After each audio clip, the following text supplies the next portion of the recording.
बहुत गरीब परिवार का एक बेरोजगार युवक नौकरी की तलाश में किसी शहर में जाने के लिए रेलगाड़ी से सफर कर रहा था। घर में कभी कभी ही सब्जी बनती थी, इसलिए उसने रास्ते में खाने के लिए सिर्फ रोटियां ही रखी थी।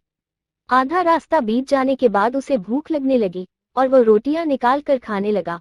उसके खाने का तरीका कुछ अजीब सा था। वह रोटी का एक टुकड़ा लेता और उसे टिफिन के अंदर कुछ ऐसे डालता जैसे मानो रोटी के साथ कुछ और भी खा रहा हो, जबकि उसके पास सिर्फ रोटियां थी।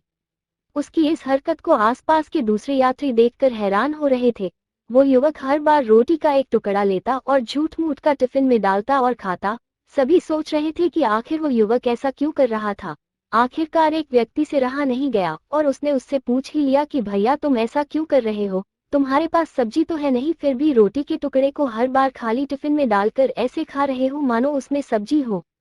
तब उस युवक ने जवाब दिया, भैया इस खाली टिफिन में सब्जी नहीं है, लेकिन मैं अपने मन में ये सोचकर खा रहा हूँ कि इसमें बहुत सारा अचार है और मैं अचार के साथ रोटी खा रहा हूँ। फिर व्यक्ति ने पूछा, खाली टिफिन में अचार सोचकर सूखी रोटी को खा रहे हो तो क्या तुम्हें अचार का स्वाद आ रहा है? हाँ, बिल्कुल आ रहा है। मैं रोटी के साथ अचार सोचकर खा रहा हूँ और मुझे बहुत अच्छा भी लग रहा है, युवक ने जवाब दिया। उसके इस बात को आसपास के यात्रियों ने भी सुना और उन्हीं में से एक व्यक्ति बोला, जब सोचना ही था तो तुम अचार की जगह पर मटर पनीर सोचते, शाही गोभी सोचते तो स्वाद मिल जाता।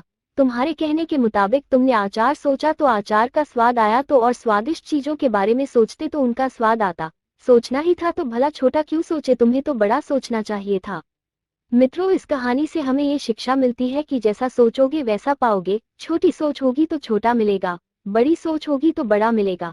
इसलिए जीवन में हमेशा बड़ा सोचो, बड़े सपने को देखो, तो हमेशा बड़ा ही पाओगे। छोटी सोच में भी उतनी ही ऊर्जा और समय खपत होगी जितनी बड़ी सोच में, इसलिए जब सोचना ही है तो हमेशा बड़ा ही सोचो।